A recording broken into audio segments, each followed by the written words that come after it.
Boa tarde. Estamos aqui nos estúdios da TV Meio Ambiente com o professor e economista Ladislau Dober. Ladislau foi e é, ainda hoje, consultor de diversas agências das Nações Unidas para o desenvolvimento, enfim, para estudo da infância.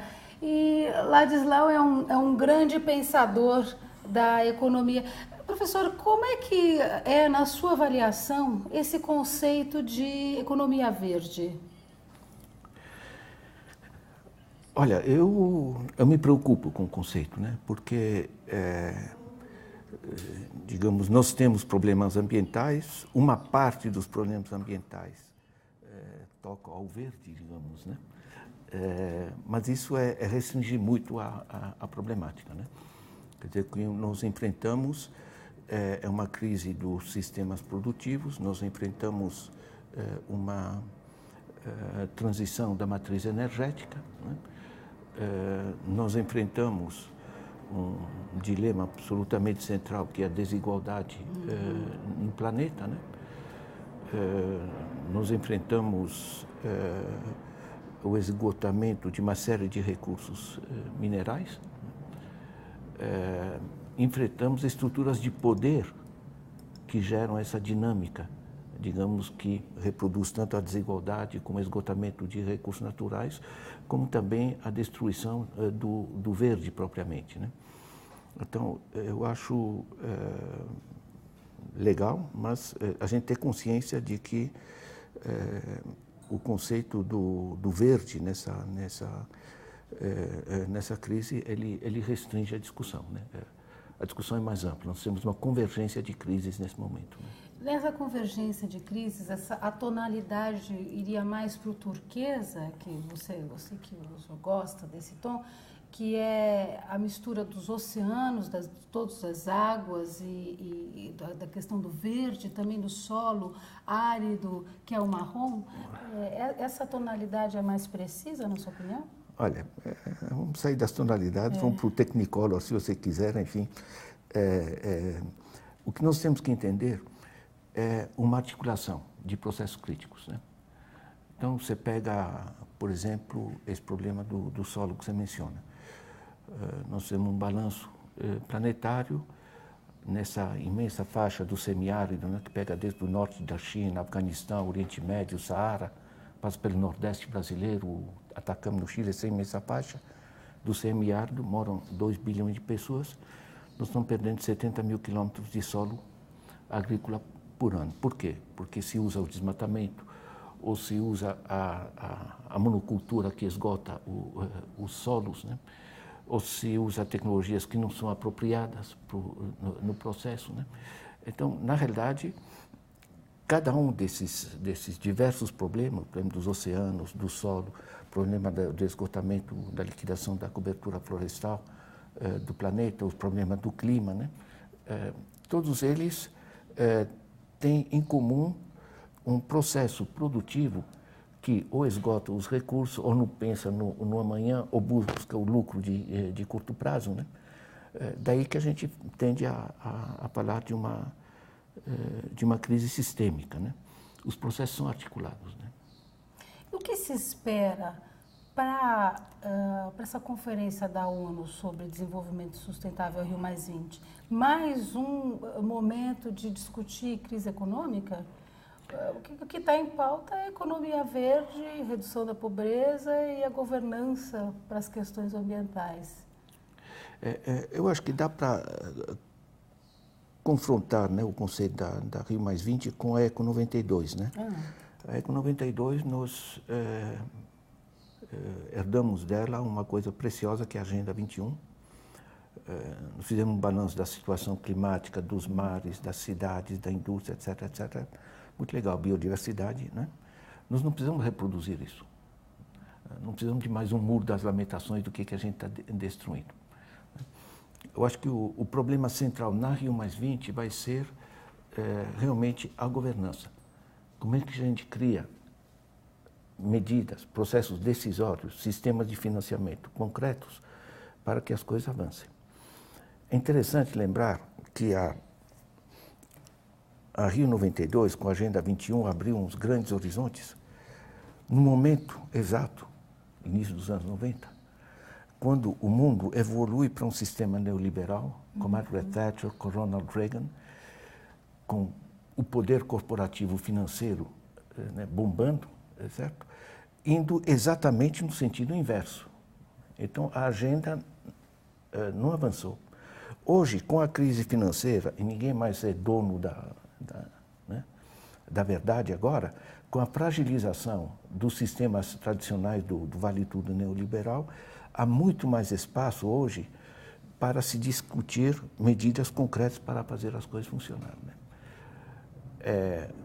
Então, isso coloca no centro o como. Né? O que fazer a gente não precisa reproduzir, né? A Agenda 21. A gente sabe que tem que ser A gente feito, sabe, né? sabe qual é o plano da diversidade, do clima, das florestas, etc, etc. Né? Agora, o como enfrenta uma situação básica que é a seguinte: o sistema em crise é planetário, né? Os impactos climáticos e tudo isso é planetário, né? O sistema financeiro, tudo, né? E a governança planetária é muito limitada. O sistema multilateral de processo decisório é limitadíssimo. A força do Banco Mundial, o Banco Mundial tem menos dinheiro que o BNDES, né? A ONU é um gigantesco molusco com essa coisa herdada do fim da Segunda Guerra Mundial, o peso da França, enfim, o Conselho de Segurança pré-histórico e coisas do gênero, né? Então, a gente não tem governança multilateral, não temos sistema de governança planetária, certo? Mas os problemas se tornaram planetários, né? O planeta encolheu, né? Nós estamos liquidando a vida nos mares e atinge todo mundo. Atinge centenas de milhões de pessoas que vivem da pesca artesanal pelo planeta todo. Entende? Todo mundo está sofrendo os impactos e nós não temos governança, né? O resultado é que a gente chama, de vez em quando, aqui um G20, aqui um G8, um G alguma coisa, né? O Ignatius Sachs diz que enquanto não houver um G194, ou seja, todo mundo articulado para uma governança planetária, né? Então, o problema central da governança é que os problemas são planetários e as políticas são fragmentadas em 194 estados, o que fragiliza todo o processo e que nos obriga a pensar, de certa maneira, a organização das tomadas de decisão em torno dos dilemas ambientais e da desigualdade, né? Como levar a que cada estado, porque o que existe em termos de governança é isso, máquinas de Estado, governos, com orçamentos, com bancos de desenvolvimento, etc. Como cada Estado pode contribuir para uma rede de compromissos do conjunto das nações, para cada nação começar a fazer a sua lição de casa, né? Para uma gestão planetária sustentável, né? Agora, efetivamente, o que a gente tem, você diz aí de uma forma bem apropriada, quer dizer, em 92, o mundo mudava, havia uma grande esperança, a palavra era essa esperança, né?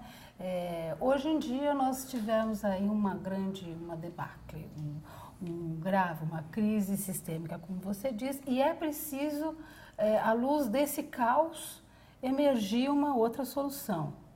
Porém, você que adora números, né, economista, você falou aqui no seu site de uma pesquisa extremamente interessante que mostra a necessidade e a importância da governança, que é o poder dos grupos econômicos, das empresas multinacionais que são mais fortes e mais ricas do que os países. Como é que se dá essa questão? Veja bem, está ligado ao que a gente falava. Nós somos 194 países, uma fragilidade muito grande do sistema multilateral, não temos governança planetária, e foram se constituindo gigantescos grupos que navegam no planeta, e no planeta não tem autoridade. Resultado, ninguém controla, né?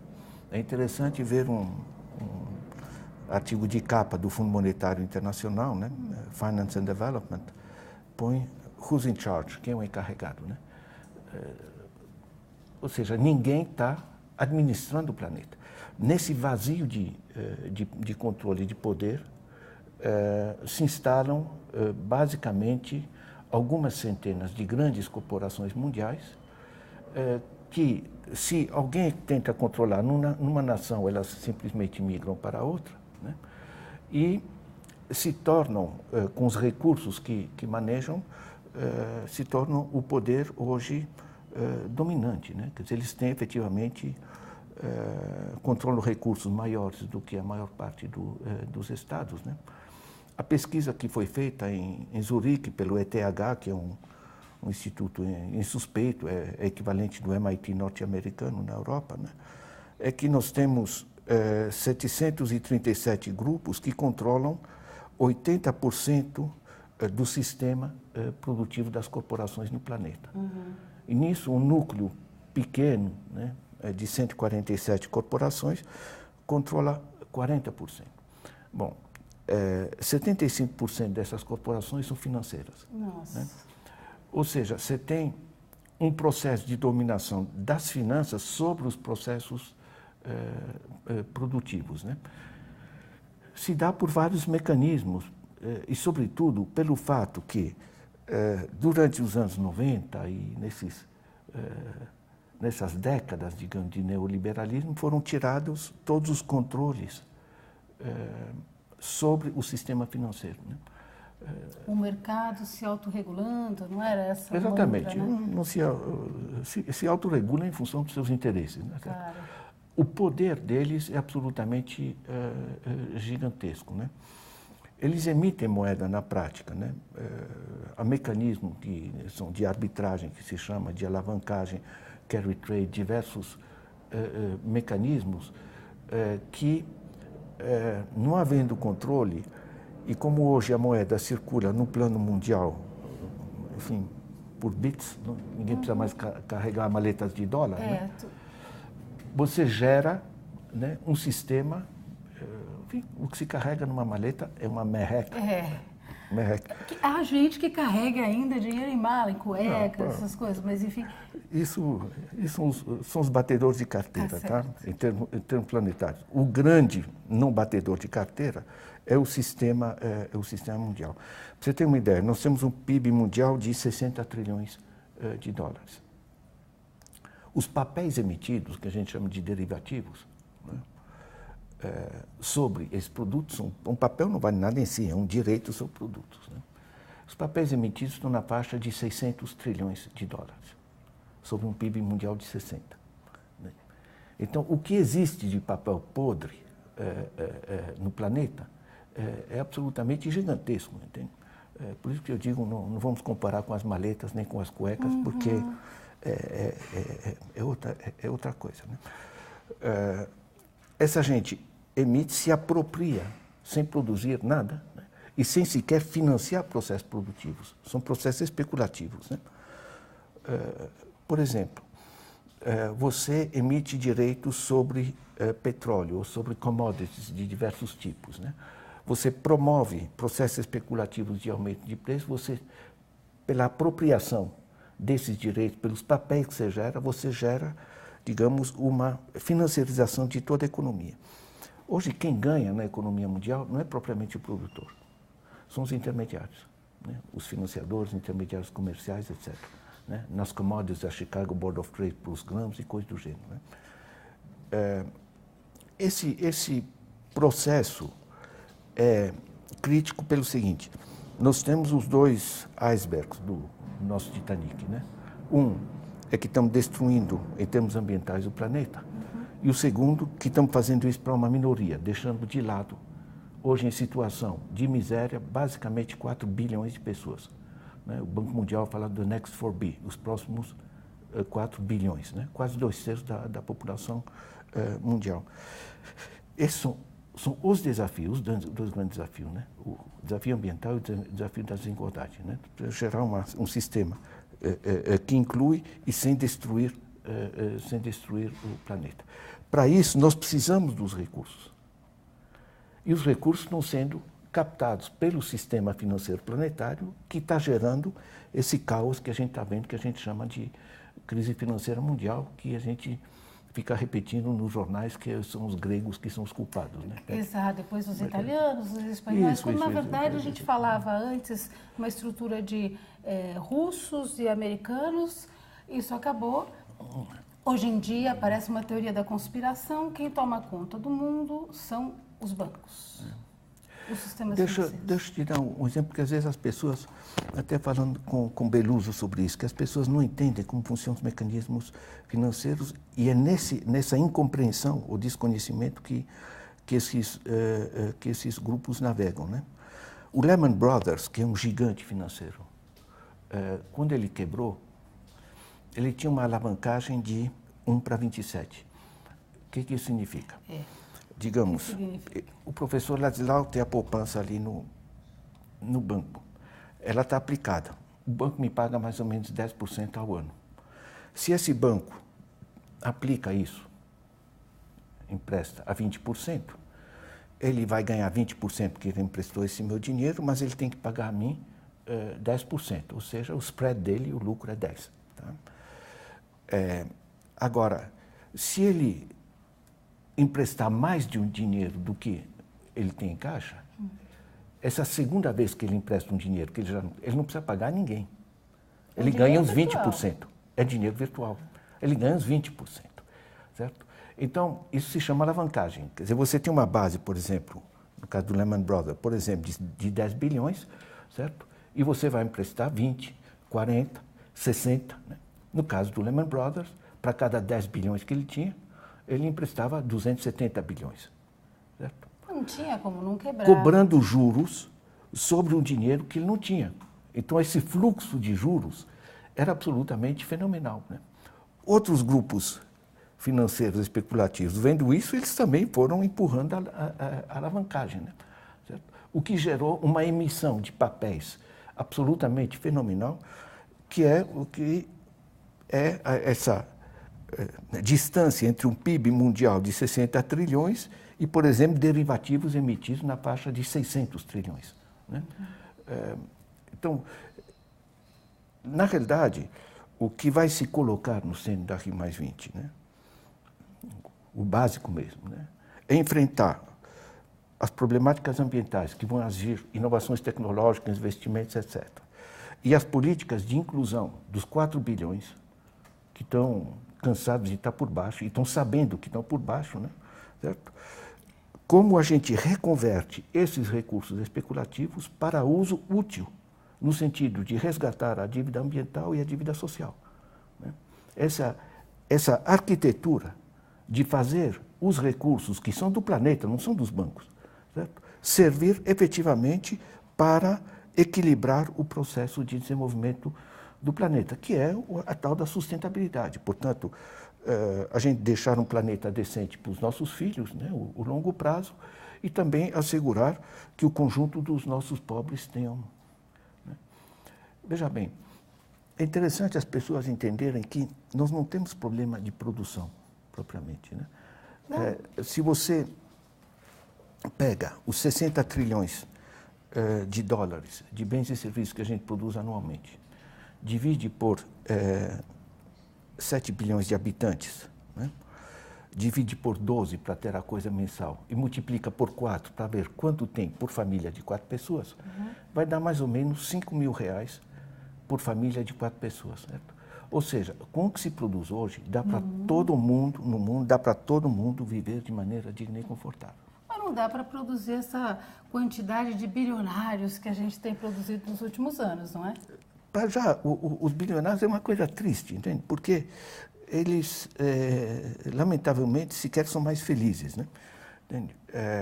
A gente sabe isso, tem imensos estudos hoje, conforme, quando você está na miséria, qualquer R$200 a mais melhora muito a qualidade de vida. Dinheiro traz a felicidade. Depois que satisfez o básico e um pouquinho de conforto, já não aumenta mais. Entende? Então, já sequer é útil. Segundo, esses bilionários usam esses recursos para sistemas especulativos que desorganizam a economia produtiva ou usam como instrumento de poder para comprar políticos, para mostrar poder, coisa do gênero, que também desarticula as democracias. Né? Então, a desigualdade é uma tragédia nesse processo, sobretudo porque ela gera nos estados superiores de riqueza comportamentos de desperdício, comportamentos perdulários, que depois eles jogam na televisão para todo mundo querer aquele carro espalhafatoso, para todo mundo querer uma casa com 4 garagens e coisa do gênero. Que se todo mundo tiver, o planeta fecha para balanço, né? Aliás, então tem não é gente viável, né? que diz que é preciso construir uma casa que comporte toda essa parafernália que a gente se habituou a achar que é importante, né? Então, veja bem, voltando ao problema da governança, o central, eu gosto muito da expressão da Odaísa Sposati, ela diz é o processo decisório. Como a gente decide o uso dos recursos. Hoje enfim, dizer, como dizem popularmente, que é uma zona é gentileza, né? É uma desorganização absolutamente catastrófica e está controlado por alguns grupos internacionais, né? Que desequilibram todo esse processo. Você veja, por exemplo, com a crise em 2008, eles começaram a fugir dos papéis e a comprar grãos, que é uma coisa mais concreta. Certo? Resultado, os grãos tiveram um aumento brutal de preço. Certo? Por especulações de alguns grupos de especuladores, aumentou em 150 milhões o número de pessoas que passam fome no planeta. Isso dá a medida do absurdo, né? Quer dizer, que a gente vive. Não há uma organização desse sistema. Então, o voltar a criar instrumentos de governança para que cada Estado comece a orientar os seus recursos financeiros em função de prioridades reais das populações é vital, né? Você pode evoluir para o problema das commodities em geral, né? Veja bem, nós temos 1 bilhão de pessoas que passam fome hoje. Pois é. Né? Dessas, 180 milhões são crianças. 180 milhões. 180 milhões passam fome no planeta. Dessas 180 milhões, entre 10 e 11 milhões, são dados da Unicef, morrem anualmente por não ter acesso ao copo de leite, a coisas mais elementares, né? Então, bom dizer, é um problema de produção de grãos. Não é um problema de produção. O planeta produz 2 bilhões de toneladas de grãos por ano. Estamos falando só de grãos, sem falar dos tubérculos, das frutas, do peixe, etc. Só de grãos, se você divide isso pela população mundial por 365 dias, dá por pessoa 800 gramas de grãos. Quem já fez arroz sabe que uma pessoa comeu 800 gramas de... Né? Ou seja, o alimento que a gente produz é amplamente suficiente para todos viverem de maneira digna, né? Então, o problema real é de prioridades e de construção de sistemas de controle do uso dos recursos de maneira a que sejam orientados em função das prioridades reais da humanidade, né? Eu lembro que numa palestra eu estava falando, né, era para prefeitos, dizia, olha, eu por mim acharia um escândalo aprovar a construção de um viaduto enquanto tiver crianças passando fome numa cidade, né? É óbvio, né? É bom senso. Então, quando a gente fala em governança, a gente fala no resgate do controle dos sistemas financeiros, né? Na mudança do sistema de avaliação dos resultados, que não é PIB, mas qualidade de vida efetiva da população. É a criação de programas nacionais de sustentabilidade, né? E sua articulação, né, entre diversos conjuntos de nações, né? Para mim, esse é o eixo da RI+20, entende? Quais são os processos decisórios, as formas de organização, a canalização dos recursos, de maneira que a gente comece a priorizar os eixos críticos do planeta, né? Você, quando as suas palestras, eu já vi algumas, você fala muito de que os oceanos se transformaram em autênticos matadouros a céu aberto. E eles refletem, talvez, por estarem nas profundezas, que é aquilo que a gente não vê, esse jogo de poder que você está falando. O que está acontecendo com os nossos mares? Porque, ao mesmo tempo, a gente é orientado todos os dias a comer mais peixe. Veja bem, eu acho que tem um drama dos mares, os 90 milhões de toneladas que estamos tirando, virou um matadouro porque as novas tecnologias permitem extrair muito mais peixe, o GPS permite mapear as rotas, O satélite permite identificar concentrações de biomassa e coisas do gênero. E nós não estamos falando dos pobres diabos que pescam camarão aqui na costa. Estamos falando de grandes indústrias, navios industriais, né, que estão limpando os oceanos, né? Estão acabando com as baleias, né, os japoneses em particular.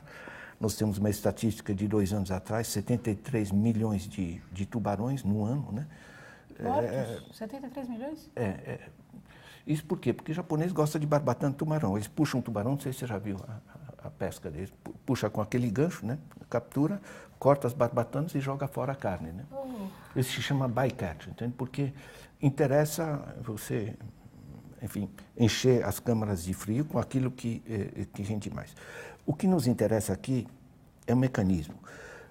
As empresas de pesca, o cara que pesca, eles não são bandidos, eles estão num sistema que puxa eles a maximizar a captura. Disso depende o salário deles, né? A gente aplica a economia do mercado, ou seja, o vale tudo, né? Em vez de colocar efetivamente as cotas, né, para a pesca oceânica, e não apenas para os pobres da pesca artesanal aqui, certo? De maneira a que a gente assegure o equilíbrio do conjunto, né? Agora, você veja, eu, a pedido do governo africano, eu fui falar com uma empresa dessa que estava acabando com se chama sobrepesca. Você pesca mais do que a capacidade de reprodução. Eu vou falar com uma empresa dessa, né, que estava acabando na África Ocidental, da reserva de peixe. A resposta do empresário me diz: meu amigo, eu tenho 100 milhões de dólares em pesca industrial. Eu tenho que recuperar meu investimento. E vem o argumento básico: se não for eu, vai ser outro. Está entendendo? Esse é um argumento Ou seja, mental. nós temos, veja bem, um sistema de governança, o vale tudo, né, correspondente ao século XIX, para a tecnologia século XXI. Exato. Entende? Localização do cardumes, o GPS, etc, etc. Entende? Aliás, em muitas coisas a gente tem isso, né? Isso simplesmente me choca. É o mesmo problema das florestas. Hoje, com a motosserra, trator de esteira, né, antigamente você tinha que derrubar com machado, não era, puxar com parelha de bois, né? Hoje, com o sistema de comercialização né, e o controle mundial, né, da Chicago Board of Trade sobre as commodities, as coisas, você acaba liquidando. Então, por exemplo, a madeira nobre, o preço está subindo porque está desaparecendo, e o custo de extração da madeira está caindo porque você tem novas tecnologias. Então, o lucro está se tornando fenomenal. Ninguém está conseguindo segurar a liquidação das florestas, né? Então, nós estamos aqui na beira de uma crise generalizada, crise alimentar, climática, econômica, financeira. A gente precisa resolver isso. Você fala do lucro. O lucro de um dos bancos, apenas um dos bancos brasileiros, foi maior do que o programa social Bolsa Família. As empresas, sobretudo o mercado financeiro, estão dispostas a abrir mão do seu lucro ou a negociar em prol dessa entidade aí que é a humanidade, o planeta? Veja bem, esse pessoal que está no sistema financeiro, eles conhecem essa realidade, né? Inclusive, estava comentando, né, a Visão 2050, assinado por grandes corporações, é um documento interessante. Eles sabem que é. Só que eles estão presos numa máquina, da mesma maneira que o meu empresário de pesca industrial ou que as empresas de desmatamento, né, estão presas nos interesses dos acionistas que têm rentabilidade, nas empresas, por exemplo, que administram fundos de pensão, né, e de trabalhadores e que têm a sua rentabilidade nas ações dessas empresas, ou seja, todo mundo está pressionando para a extração.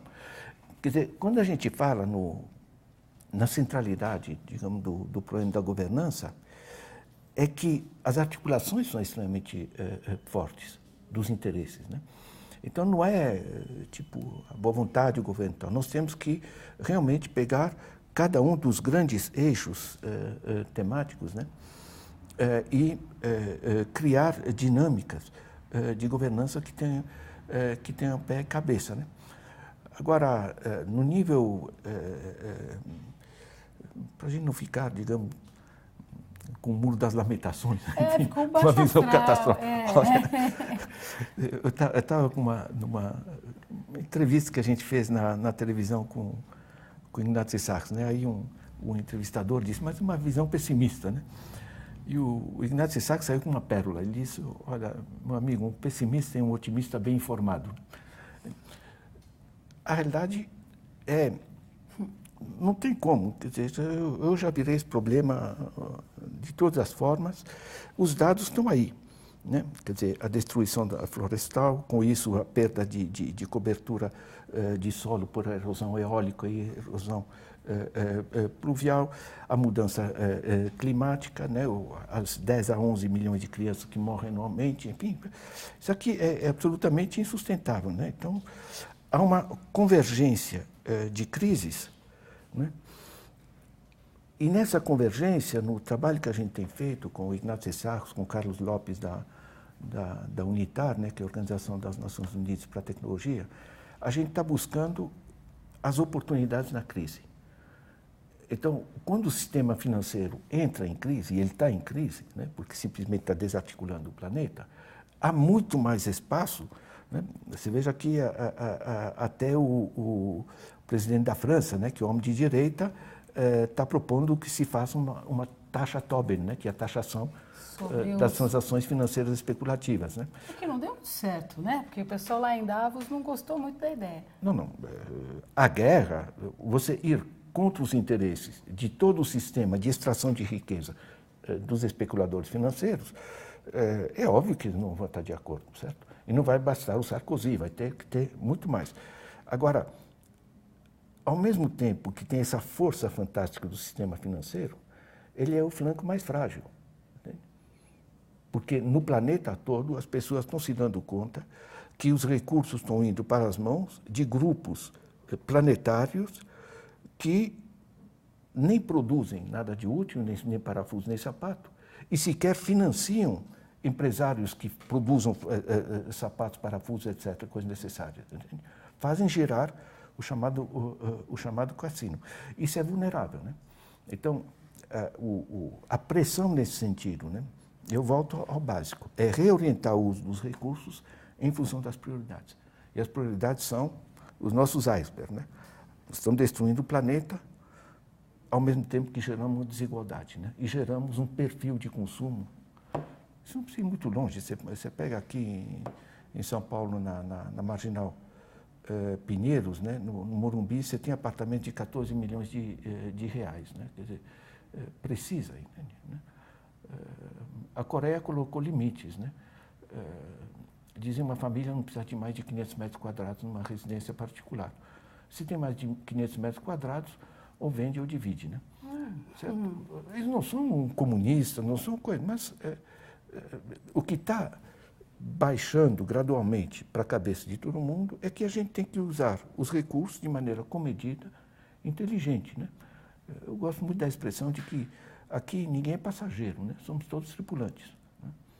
A ética do processo não é mais eu sou um sucesso, consegui arrancar tantos bilhões. A ética é o seguinte, eu consegui contribuir com tal coisa para o planeta.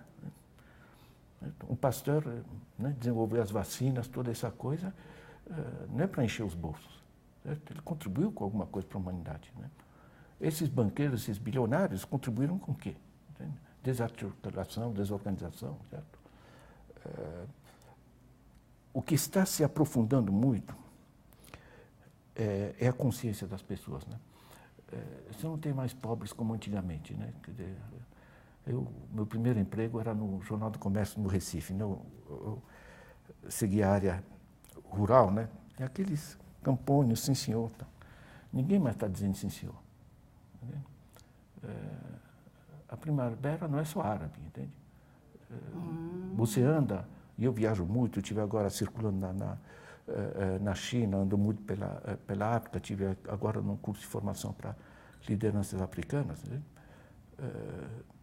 O saco cheio do planeta está generalizado, não é só um grupinho Wall Street, não é só jovens, não é só árabes, não é só os franceses, não é só o grego, não é só o espanhol, as coisas... Né? Nós estamos, eu estou convencido, no limiar de uma transição profunda e a Rio+20 pode ser um momento de convergência dessa discussão. Né? Tá certo. Professor, muito obrigada. Pelo menos deixou um raio de esperança. Diante dessas múltiplas crises, aponta-se aí uma solução de que assim não dá mais, não é verdade? Exatamente. Então, muito obrigada e até a próxima. A você que nos assistiu, muito obrigada pela audiência. Lembre-se, a nossa TV tem várias séries e reportagens sobre meio ambiente e sustentabilidade. É só clicar aí na nossa página. Obrigada a todos e até a próxima.